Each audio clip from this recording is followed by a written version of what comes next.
Mateus 14, do 22 ao 32, diz: Logo em seguida, ordenou Jesus que os seus discípulos entrassem no barco e fossem adiante para o outro lado, enquanto ele despedia a multidão.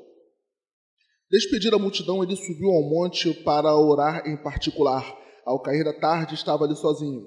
Entretanto, o barco já estava no meio do mar, atingido pelas ondas porque o vento era contrário. Na quarta vigília da noite, dirigiu-se Jesus a eles, andando por sobre o mar. Os discípulos, vendo-o caminhar sobre o mar, assustaram-se, dizendo: é um fantasma, e gritaram com medo. Jesus, porém, imediatamente lhes disse: coragem, sou eu, não tenho medo. Respondeu-lhe Pedro: Senhor, se és tu mesmo, manda-me ir ter contigo sobre as águas. Ele disse: vem. E Pedro, descendo do barco, andou sobre as águas para ir ter com Jesus. Mas, observando o vento forte, teve medo e, começando a afundar, clamou: Senhor, salva-me! Imediatamente Jesus estendeu a mão e tomou-o e lhe disse: homem de pequena fé, por que duvidaste? Quando entraram no barco, o vento cessou. Só até aí, irmãos, podeis assentar.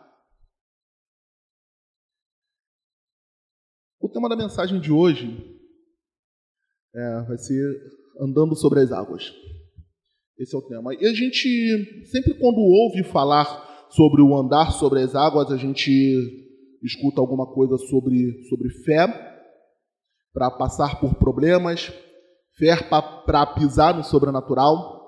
A gente sempre escuta alguma coisa desse tipo.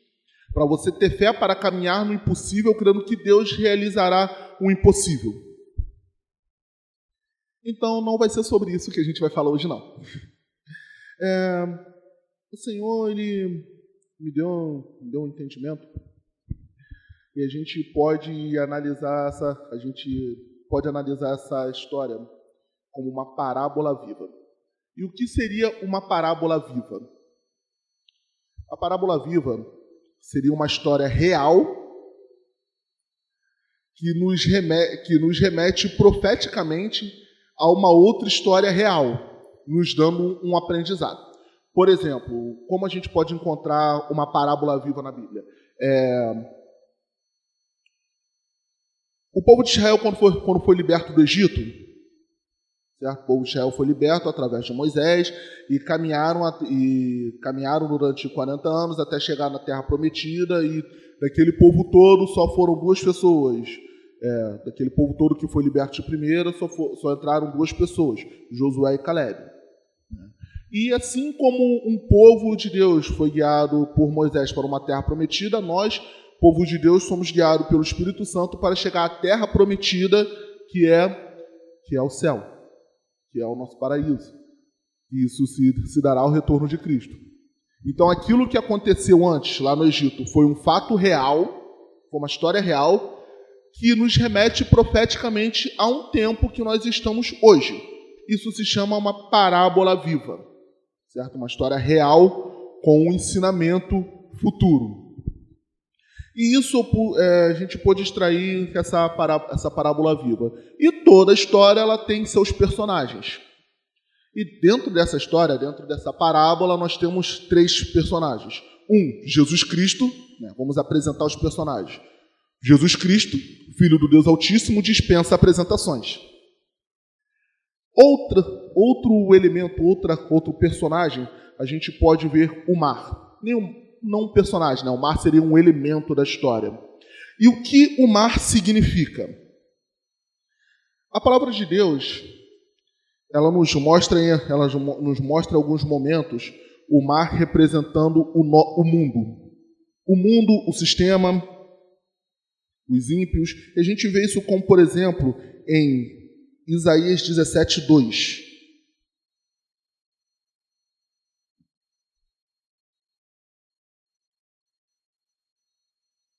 Perdão, meu irmão, não 17:2 não, 17:12. Ai do bramido de muitos povos que bramam como o bramido dos mares. Ai do rugido das nações que ruge como o rugido das impetuosas águas. Então a gente vê uma primeira associação do mar sendo comparado a nações. Isaías 57, 20.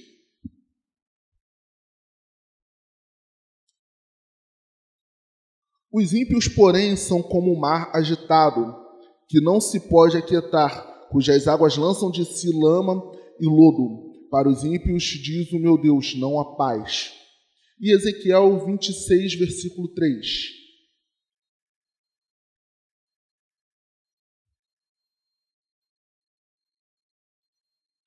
Ezequiel 26, versículo 3.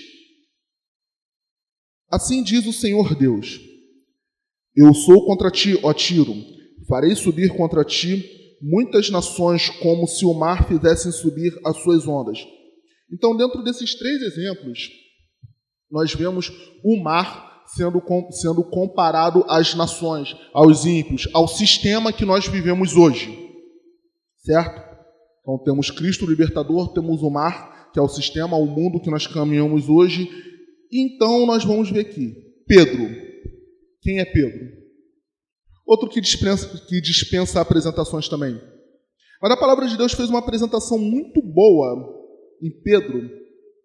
Em primeiro lugar, falou Pedro, o pescador, que passou a noite pescando e não conseguiu nada, até que Jesus diz, lance a rede do outro lado, e vieram muitos peixes.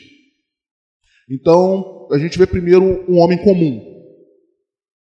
Um homem comum e até obediente.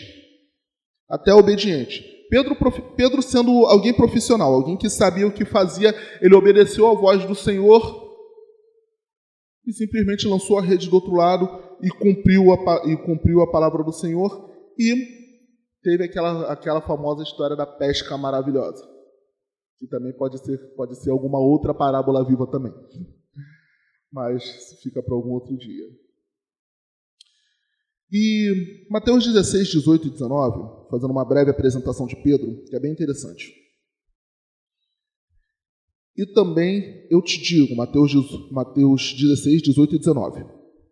Aliás, vamos ler do 17. Respondeu-lhe Jesus, bem-aventurado és tu, Pedro, filho de Simão, filho de Jonas, pois não foi carne e sangue que te revelou, mas o meu Pai que está nos céus. Essa aí a gente está falando de quando Pedro disse que Jesus era o Cristo, Filho do Altíssimo. E que, por sinal, é a primeira vez que Jesus é chamado de Cristo na palavra de Deus. O primeiro a reconhecer Jesus como o Cristo, né? Isso se a gente não contar João na barriga de Isabel. Então vamos lá, lemos 17 e 18. E também eu te digo que tu és Pedro, e sobre esta pedra edificarei a minha igreja, e as portas do inferno não prevalecerão contra ela. Eu te darei as chaves do reino dos céus, e tudo que ligardes na terra será ligado no céu, e tudo que desligardes na terra será desligado no céu. Então agora a gente vê um ser humano comum, com emprego comum na época, um pescador, um profissional, né? A gente vê uma pessoa sobre esta pessoa foi edificada a igreja do Senhor. Então aqui a gente vê em primeiro ponto, um homem normal que recebeu de Deus uma autoridade e um homem que simbolizou a igreja do Senhor também. Simbolizou a autoridade que o Senhor deu sobre a igreja do Senhor. Então, dentro dessa passagem de andar sobre as águas, apresentamos os personagens. Jesus, Filho de Deus Altíssimo, o mar, que significa o mundo, e Pedro. Pedro, ele tem duas representações. A gente pode enxergar Pedro sobre duas óticas. Uma ótica individual e uma ótica coletiva. Essa passagem ela pode ter dois sentidos, né? Mas a gente vai ficar com o sentido individual da coisa hoje. Então vamos lá. Pedro estava caminhando e falando no sentido individual da coisa, falando de Pedro, um homem comum que foi chamado por Deus, o qual Deus deu uma autoridade. Nós vamos substituir o Pedro Vamos substituir o Pedro da história. E queria que todos vocês fizessem esse exercício comigo. Toda vez que for dito Pedro, a partir de agora, você vai colocar o seu nome. Sou eu. Substitua Pedro por eu. Certo? Então, nós, assim como Pedro, estamos andando sobre o mundo, sobre o sistema, sobre essas nações, sobre a nação. E a pergunta, por que Pedro afundou? Ou por que durante a caminhada a gente afunda? E Marcos 6, 51 e 52 é bem interessante porque a gente vai ler o mesmo texto, mas essa passagem de Marcos, ela dá um detalhezinho que as outras passagens não dão. Embora estejam contando a mesma história, mas ela dá um detalhe que os outros evangelhos não dão. Marcos 6, 51 e 52.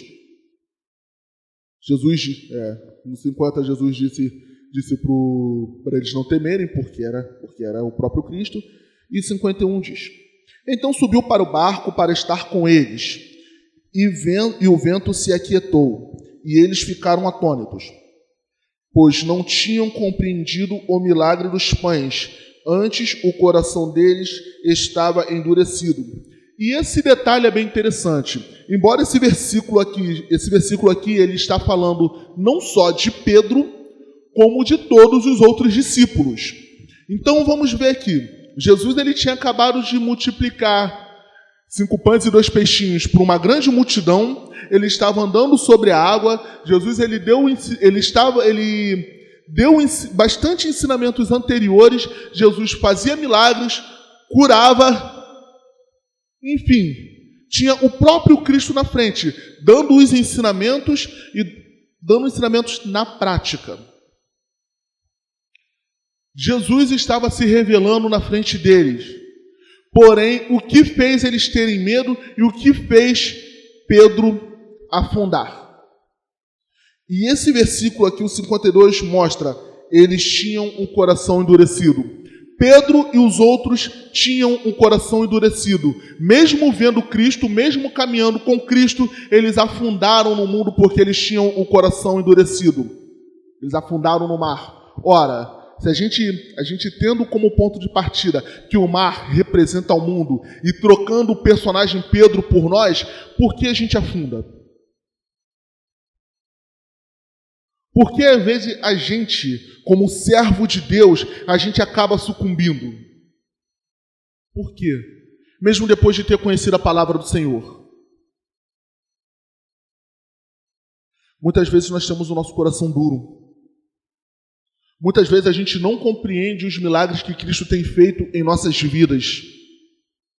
A gente está ocupado demais, botando um foco naquilo que a gente não tem. A gente está ocupado demais, botando um foco naquilo que a gente não conseguiu.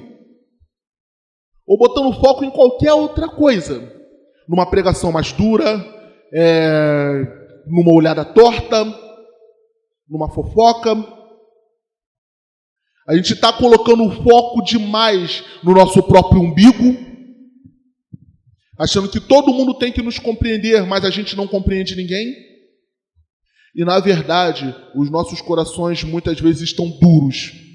Duros a ponto de ver Jesus multiplicando pães e peixes e ainda assim a gente afundar. Então, o primeiro motivo pelo qual Pedro afundou, Pedro tinha o coração duro.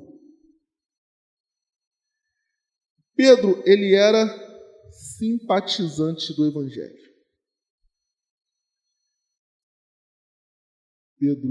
Pedro, os discípulos, eles eram simpatizantes do Evangelho. Como assim simpatizantes? Ora, eles recebiam a palavra do Senhor com alegria. Eles recebiam Jesus com alegria.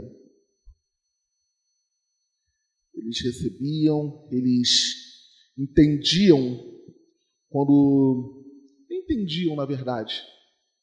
Eles aceitavam bem tudo aquilo que Jesus falava.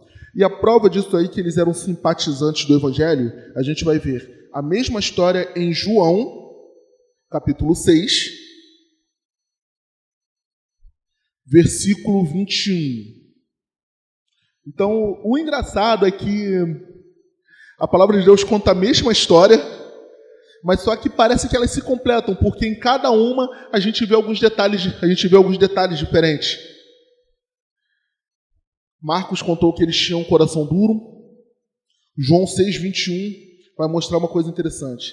Então Jesus, depois de dizer não temais, aí vem o 21. Então eles, de bom grado, o receberam e imediatamente o barco chegou à praia para onde iam. Então a gente vê, em Marcos está falando que eles receberam Jesus de bom... em Marcos está falando que eles não tinham entendido porque tinham um coração duro. Mas em João está falando que eles receberam Jesus de bom grado. Está se contradizendo? Não. Isso aqui não está se contradizendo. O que está mostrando, na verdade, é que eles eram pessoas que gostavam de Jesus Cristo, gostavam do que ele faziam, porém eles não entendiam absolutamente nada. E fazendo o exercício de substituir o Pedro por eu, quantas vezes a gente está numa congregação, quantas vezes a gente faz parte, quantas vezes a gente vê milagres acontecendo, a gente não entende absolutamente nada do Evangelho e nem faz questão de entender, porque a gente faz questão de ficar preso nos nossos achismos, mas ainda assim a gente recebe a palavra do Senhor. A gente vem num culto, a gente ouve a palavra do Senhor, sai dando glória a Deus, aleluia, e ao sair das portas as nossas vidas continuam sendo absolutamente a mesma coisa. Então, eis os motivos aí, 2 motivos. Primeiro, Pedro afundou, ou a gente afunda, porque às vezes temos corações duros. Segundo, às vezes nós somos simpatizantes de Cristo. Ser simpatizante do Evangelho não significa necessariamente crer no Evangelho. A gente pode gostar de Cristo, a gente pode achar Cristo legal, a gente pode achar Cristo bom. Como um jovem rico diz, bom mestre. A gente às vezes até pode chamar Jesus Cristo de Senhor. Mas há uma diferença muito grande entre chamar Jesus de Senhor e fazer o que Ele manda. Ou seja, assumir o senhorio de Cristo na nossa vida. Então, eles tinham um coração duro, eles eram simpatizantes do Evangelho. Em Lucas 22, 32, vai mostrar que Pedro não era convertido. E a gente vai ver isso. A gente não está isso aí não vai falar na parábola, digamos assim, né? Na parábola viva. Jesus andando sobre as águas. Mas Lucas 22, 32 vai mostrar uma coisa bem interessante. Pedro não era convertido. E como assim o cara não era convertido, se afinal de contas ele andava com Jesus? Como ele não era convertido, se dos discípulos ele foi o primeiro a chamar Jesus de Cristo? Como ele não era convertido, se em um outro determinado momento, quando muitos discípulos antigos o abandonaram, quando muitos discípulos abandonaram Jesus depois de um discurso duro, Pedro parou e disse: para onde iremos nós se só tu tens as palavras de vida eterna? Como assim Pedro não era convertido? Jesus disse isso. Lucas 22, 31 e 32 diz: Simão, Satanás vos pediu para vos peneirar como trigo, mas eu roguei por ti para que a tua fé não desfaleça, e tu, quando te converteres, fortalece teus irmãos. Ou seja, Pedro e os discípulos que andavam com Jesus, que viram tudo, foram testemunhas oculares das maravilhas de Deus, não eram convertidos. Eles estavam andando lado a lado com Cristo e eram fracos na fé.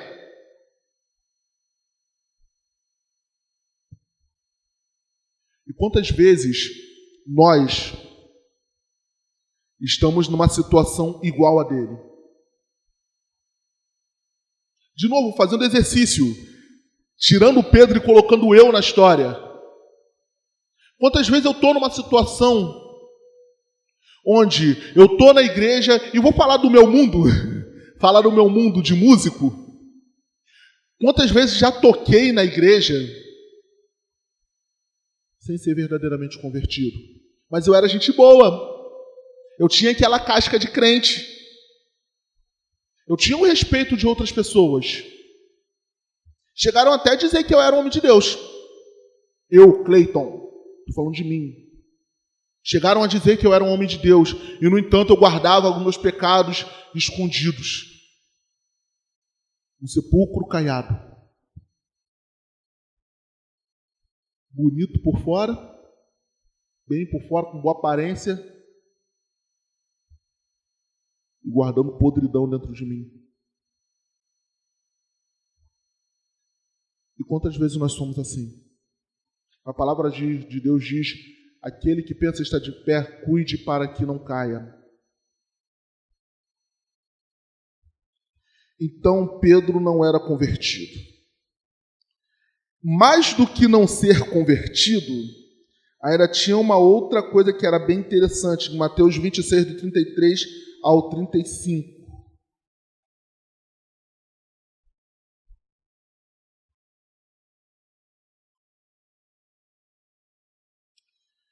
Pedro, ele não só não era convertido, como ele era um camarada que achava que era convertido.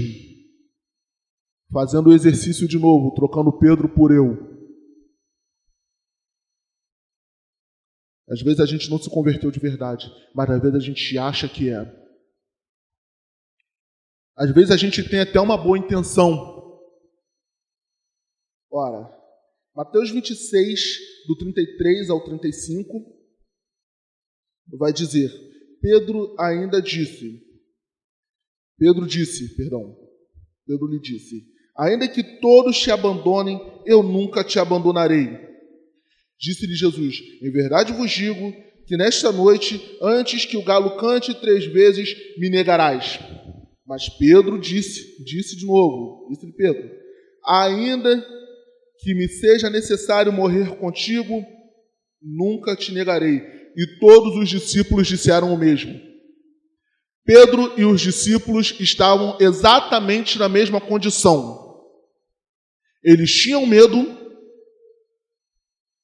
eles eram fracos na fé, eles não eram convertidos e eles achavam que era crente. Se a gente for contextualizar Pedro hoje teria em seu Facebook, Pedro teria uma foto segurando o cálice e o pão da Santa Ceia, dizendo que estava em comunhão com o Senhor.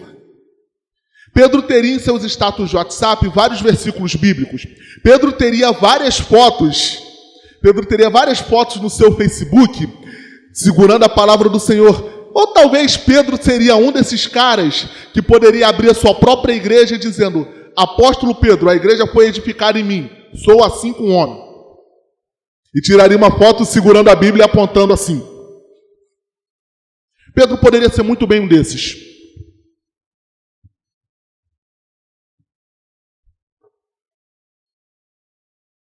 Pedro poderia ser muito bem um desses. Por quê? Por que Pedro foi para a água? Simplesmente por sua personalidade. Pedro era aquele cara mais impulsivo. Ah, se é o Senhor mesmo, então deixa eu ir, vem. E ele pisou.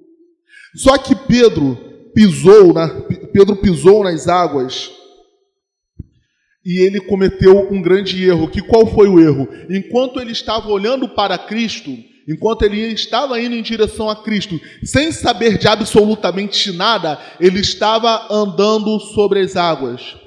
Mas só que Pedro, em um determinado momento, começou a olhar para os ventos. Pedro começou a olhar para a tempestade. Pedro começou a olhar para as situações da vida. E o que aconteceu? Pedro começou a afundar.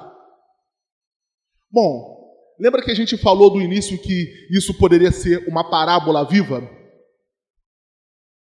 Isso foi uma cena real que nos remeteria a algum outro fato real para nos trazer um ensinamento?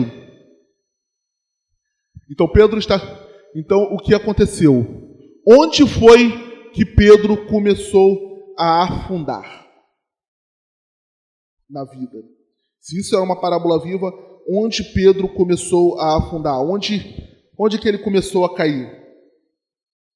Se a gente está vendo o mar como um mundo, se a gente está vendo o mar como um sistema, como os ímpios, então o que aconteceu? Onde Pedro começou a ceder? O afundar no mar significa que Pedro cedeu ao mundo. Significa que Pedro cedeu ao sistema.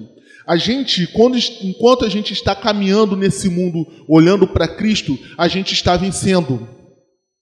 Eu não estou falando de vencer na vida, de ganhando dinheiro, de sendo próspero e sendo feliz, não. A gente está vencendo o pecado. Enquanto a gente está olhando para Cristo, a gente está fortalecendo a nossa fé. A gente está fortalecendo o nosso escudo da fé. A gente anda num lugar que seria impossível andar e a gente chega normal. Porque o que acontece? Quando a gente está olhando para Cristo, a gente não afunda.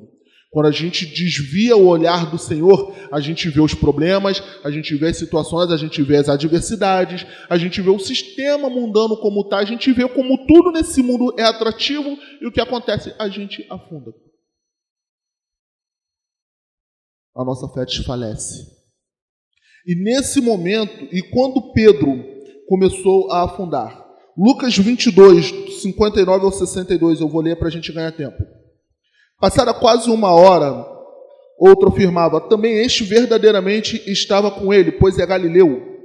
Pedro respondeu, homem, não sei o que dizes. E logo, estando ele ainda a falar, o galo cantou. Virando-se o Senhor, olhou para Pedro, e Pedro lembrou-se da palavra que o Senhor havia dito. Hoje, antes que o galo cante, 3 vezes me negarás. Então Pedro saiu dali e chorou amargamente. Pedro sucumbiu ao sistema ali. Pedro se afundou no meio da multidão ali. Pedro se desviou do evangelho ali. Naquele exato momento. Naquele exato momento, com certeza ele lembrou de tudo o que aconteceu, ele lembrou da sogra que foi curada, ele lembrou dos milagres que Jesus Cristo tinha feito, ele lembrou da promessa que sobre ele seria edificada a igreja, com certeza. E acredito eu, aliás, a palavra de Deus não diz que ele se lembrou disso tudo, mas eu acredito que ele não se lembrou somente disso. Tirando com certeza, colocando eu acredito que fica melhor. A palavra diz que ele se lembrou que Jesus falou que ele o negaria. E acredito eu que tenha passado todas as cenas naquele momento na cabeça de Pedro, inclusive dele afundando. E quando ele viu Jesus, e Jesus olhou para ele, e ele se viu afundado. E é engraçado que depois da crucificação, depois que tudo aconteceu, Pedro ele voltou a fazer a mesma coisa que ele fazia antes de conhecer a Cristo.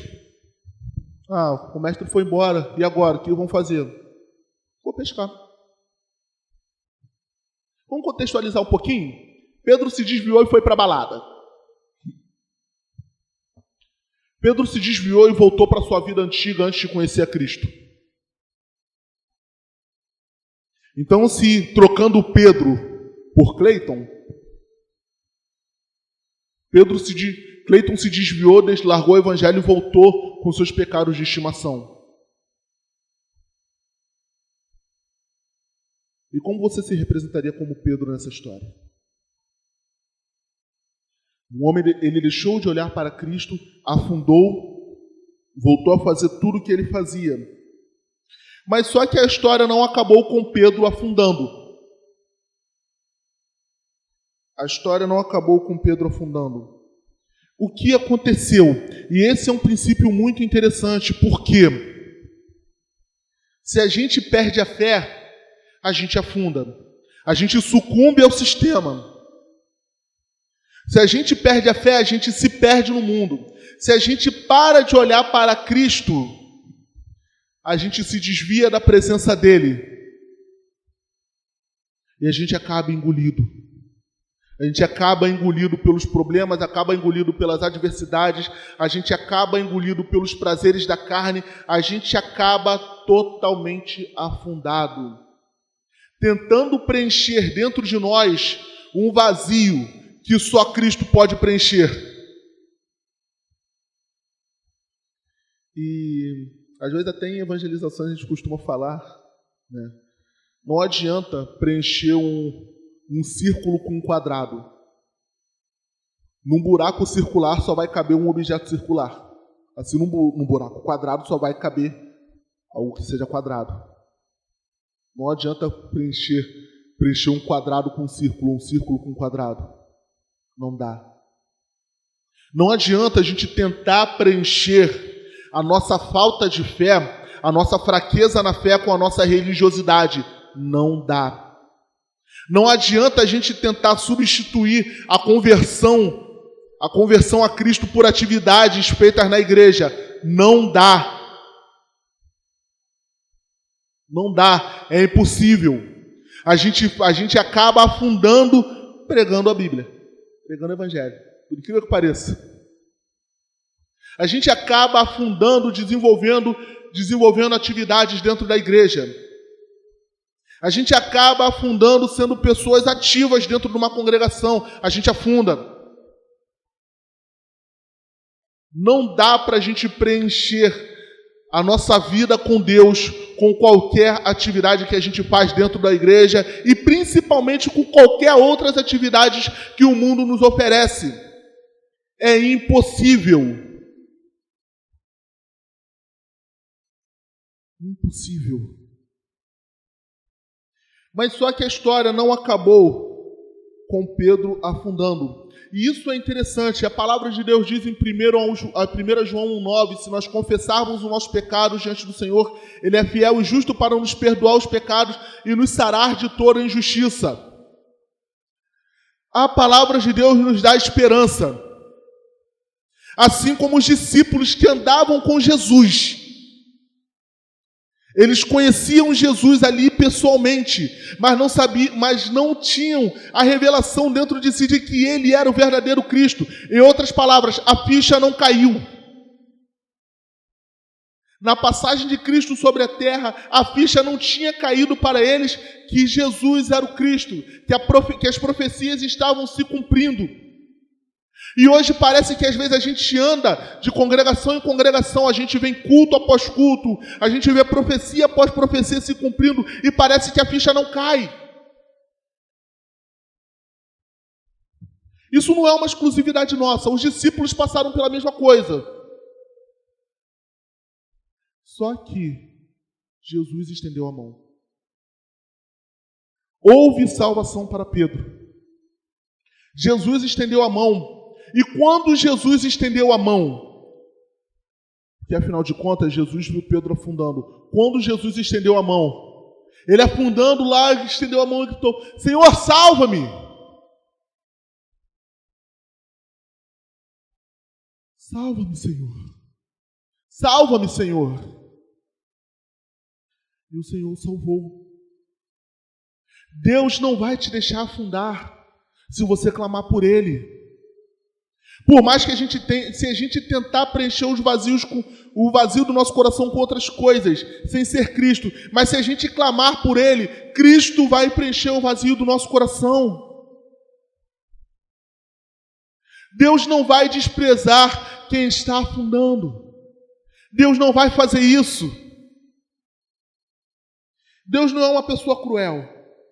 Jesus não é uma pessoa cruel. Jesus ele não deixaria morrer sem te dar a segunda chance. Ele não é cruel. Mas basta clamar. basta clamar, basta se arrepender. Ora, quando Jesus estendeu a mão, já que Pedro afundou no momento em que ele negou a Jesus, quando ele estendeu a mão para Pedro? João 21, do 15 ao 19, eu vou ler para a gente adiantar. Depois de terem comido, Jesus perguntou a Simão Pedro: Simão, filho de João, amas-me mais do que a este? E ele respondeu: Sim, Senhor, tu sabes que te amo. Disse-lhes: apacenta os meus cordeiros. E só abrindo parênteses, Pedro disse que ainda que todos abandonassem, ele seguiria. Eu amo o Senhor mais do que a todos os outros. Mas ele foi o primeiro a negar. E Jesus agora deu essa nova chance, estendendo a mão. Mas aí, o que acontece? Como foi muito bem citado, muitas vezes citado pelo pastor Geraldo ou pelo pastor Alan, são níveis de amores diferentes. E se a gente contextualizar um pouquinho, Jesus pergunta: Pedro, tu me amas? Pedro responde: eu gosto do Senhor. Sabe que eu te considero? Eu gosto do Senhor. 16 diz: tornou-lhe a perguntar: Simão, filho de João, amas-me? E ele respondeu: Sim, Senhor, tu sabes que te amo. E disse-lhe Jesus: apacenta as minhas ovelhas. 17. Perguntou-lhe pela terceira vez: Simão, filho de João, amas-me? Simão entristeceu-se por Jesus ter perguntado pela terceira vez: amas-me? E respondeu: Senhor, tu sabes tudo. Sabes tudo. Tu sabes que eu te amo. Disse-lhe Jesus: apacenta as minhas ovelhas. Em verdade te digo que quando eras moço te vestia a ti mesmo e andavas por onde querias. Mas quando fores velho, estenderás as mãos e outro te vestirás e te levarás para onde não queres ir. Jesus disse isso significando com que tipo de morte havia ele de glorificar a Deus. Então disse: segue-me. Ele estendeu a mão. Ele entregou uma palavra profética para Pedro, falando como ele iria morrer agradando ao Senhor. E ele deixou uma ordem: apacenta as minhas ovelhas. A partir de você edificarei a minha igreja. E não foi à toa que a igreja primitiva começou com a pregação de Pedro. Tudo começou com a pregação de Pedro. Desceu o Espírito Santo e Pedro começou a pregar e as almas se renderam. Ali começou o Novo Testamento, quando o Espírito Santo do Senhor desceu sobre a igreja. E o que aconteceu então? Jesus estendeu a mão e disse: segue-me. E Pedro passou a segui-lo. Em Atos 4, 19 e 20, a gente vê o seguinte: responderam-lhe, porém, Pedro e João: julgai vós mesmos, julgai vós se é justo diante de Deus obedecer antes a vós do que a Deus? Pois não podemos deixar de falar do que temos visto e ouvido. Neste exato momento, Pedro está andando sobre as águas. Aí Pedro voltou a andar sobre as águas.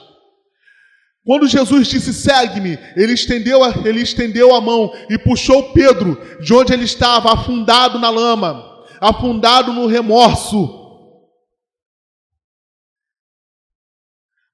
Mas a partir desse momento, Pedro passou a seguir Jesus de fato, verdadeiramente. E Pedro, perante o Sinédrio, disse diante das autoridades: importa obedecer mais a Deus do que a vocês. Vocês estão mandando parar de pregar o Evangelho, mas ora, eu vou obedecer a Deus. Eu não posso deixar de falar do que eu tenho visto e ouvido. Pedro está andando sobre as águas. Então, se para você, num determinado momento, você se identificou como alguém que afundou, como alguém que mesmo conhecendo a palavra,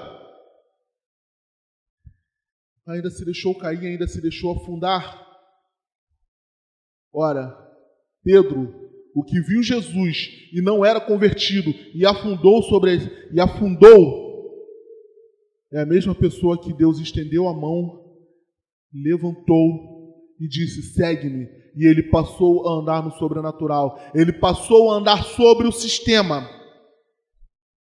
Todos os momentos que a gente deixa de olhar para Cristo, a gente se afunda em nossos pecados. Mas quando a gente passa a olhar para Cristo, a gente passa a caminhar no sobrenatural do Senhor.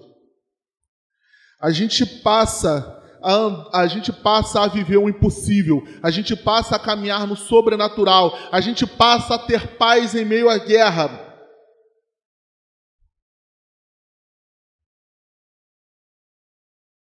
Porque o que acontece? Quando a gente passa a olhar para Cristo, com fé, se arrependendo dos nossos pecados, quando a gente passa a olhar para Cristo, vendo quem a gente é, na verdade, que a gente vê que a gente é dependente do Senhor, é isso que nós somos, então há uma nova chance. Há um novo caminho. Cristo é o novo e vivo caminho. Quando a gente passa a olhar para Cristo, a gente passa a viver o sobrenatural. A gente consegue andar para esse mundo sem se contaminar. A gente tem o escudo da fé. Quando a gente passa a olhar para Cristo, assim como Pedro passou a olhar para Cristo, Jesus, ele nos tira do mar de pecado. Jesus, ele nos limpa da sujeira desse sistema. Jesus, ele nos limpa da podridão do nosso pecado. E passamos a ser nova criação. Passamos a ser nova criatura. Porque Jesus estendeu a mão. Jesus, ele estendeu a mão. E hoje Jesus, ele ainda está com as mãos estendidas. O tempo da graça ainda não acabou. O tempo da graça não acabou. Jesus, ele está com as mãos estendidas. Agora, para que a gente aproveite essa oportunidade, a gente precisa fazer igual a Pedro, clamar. Pedro, quando estava afundando, clamou: Pai, salva-me, salva-me, Senhor, salva-me, Senhor. E basta a gente clamar. Você pode clamar ao Senhor nessa noite. Você pode clamar ao Senhor nessa noite. Você pode olhar para dentro de si e ver aquilo que não agrada ao Senhor. E você pode clamar ao Senhor. E você pode andar num caminho de santidade, de renúncia, de descanso para a alma. Porque só o Senhor Jesus tem a palavra que leva para a vida eterna. Porque a vida eterna é conhecer a Cristo. E você quer conhecer a Cristo? Você verdadeiramente quer conhecer a Cristo? Eu quero conhecer mais do Senhor. Eu não vi Jesus andando sobre as águas, mas eu creio que ele andou. Eu não vi o Cristo ressuscitado, mas eu creio que ele ressuscitou. Eu não vi Cristo em carne e osso, mas eu creio, ele é real. Ele é real. Cristo é real. O Senhor é real. Deus é real. O Espírito Santo do Senhor é real, aleluia!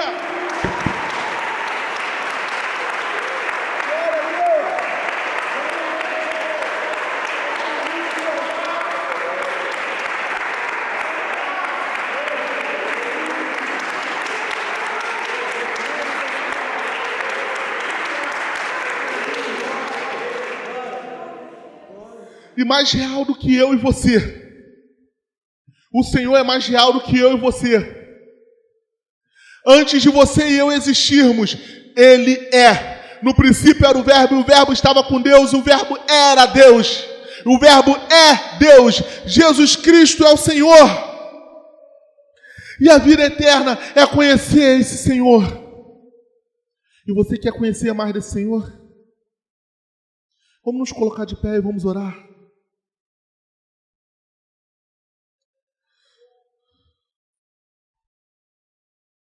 O convite de hoje é para que andemos sobre as águas. Ande sobre as águas. Mas para a gente andar sobre as águas, a gente precisa estar olhando para Cristo. Ande no meio desse mundo, olhando para Cristo. Trabalhe olhando para Cristo. Estude olhando para Cristo. Seja um bom filho, olhando para Cristo. Seja um bom pai, olhando para Cristo. Seja um bom marido, olhando para Cristo. Seja uma boa esposa, olhando para Cristo. Porque se nós não olharmos para Cristo, nós afundaremos. Seja um bom obreiro, olhando para Cristo. Porque se a gente não olhar para Cristo, a gente vai afundar. A gente vai se perder em meio a um sistema religioso. A gente vai se perder em meio a um sistema mundano. Nós precisamos olhar para o alvo. E se você que afundou, você que viu que afundou, e você verdadeiramente precisa do Senhor, a palavra de Deus diz para nós nos confessarmos diante do Senhor. Aquele que confessa os pecados diante do Senhor e os abandona, esse alcança a misericórdia. E queremos ser alvo da misericórdia do Senhor? Jamais seremos alvo da misericórdia do Senhor se nós andarmos em pecado. Mas seremos alvo da misericórdia do Senhor se nós estivermos olhando para Cristo. Pisemos nas águas, olhando para o alvo que é Cristo Jesus, o autor e consumador da nossa fé. Aleluia. Deus Santo, poderoso, Pai de nosso Senhor e Salvador Jesus Cristo, Deus que enviou o seu Filho Jesus para morrer por nós, nós clamamos a Ti, confessamos nossas fraquezas, Senhor. Pai amado, Te pedimos perdão por toda a religiosidade, Te pedimos perdão por todo o tempo perdido, Te pedimos perdão por todos os momentos em que nós guardamos os nossos pecadinhos de estimação dentro de nós. E a gente, ainda no nosso ímpeto, achando que a gente tem fé, a gente tenta caminhar. Mas aí a gente olha os problemas, a gente olha a ventania, a gente olha a tempestade. E a gente vê tudo e começa a afundar. Muitas vezes a gente afunda sem perceber que está afundando. Muitas vezes a gente afunda, mas sai nadando. O Senhor não quer que a gente nade, o Senhor quer que a gente caminhe. O Senhor quer que a gente caminhe num lugar onde não dá. Andar sobre as águas é perdoar quando a gente tem todos os motivos para não perdoar. Andar sobre as águas é a gente renunciar a esse mundo. Andar sobre as águas é a gente negar uma proposta que às vezes parece ser vantajosa. Andar sobre as águas é a gente deixar de fazer tudo aquilo que o mundo considera como natural.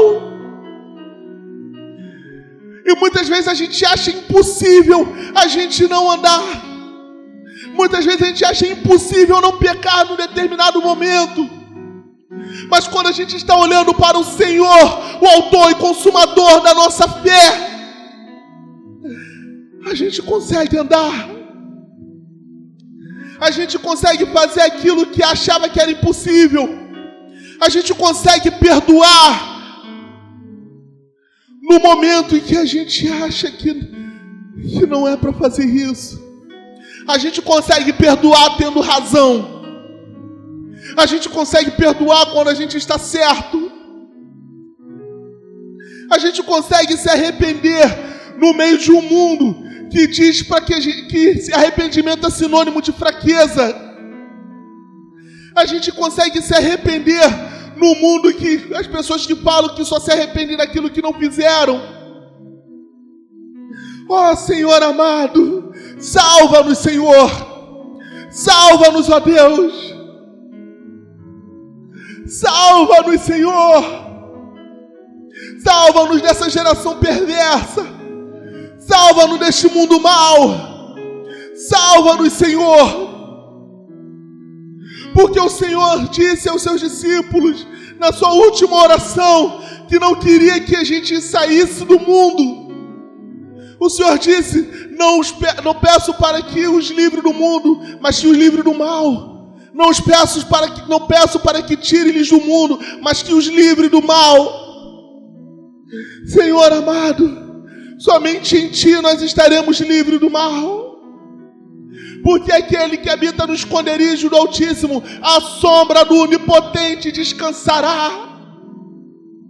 Ó Senhor amado, salva-nos, ó Deus. Restaura as nossas vidas, ó Pai. Livre-nos de toda religiosidade, ó Deus. Para a honra e glória do Teu santo nome. Para que a gente consiga caminhar nesse mundo. Para que a gente consiga andar sobre as águas. Porque esse foi o convite que o Senhor nos fez. Para que andássemos sobre as águas. Para que andássemos sobre este mundo. Sem nos contaminarmos, ó Deus. Meu Pai, a salvação disponível para todo aquele que afundou. A salvação ainda está disponível. O Senhor ainda está com as mãos estendidas. E muitas vezes esperando que a gente grite, salva-nos. Salva-nos, ó Deus. Salva-nos, Senhor. Restaura-nos, ó Pai. Restaura-nos, Senhor, para a honra e glória do Teu santo nome. Restaura-nos ao projeto inicial da criação, que sempre foi glorificar o Teu santo e poderoso nome. Restaura-nos, ó Deus, para a honra e glória do Teu santo nome, e faça de nós uma nova criação. No nome santo de Jesus nós clamamos, ó Pai, e Te agradecemos, ó Deus, certo de que o Senhor nos ouve. Em nome de Jesus de Nazaré. Amém.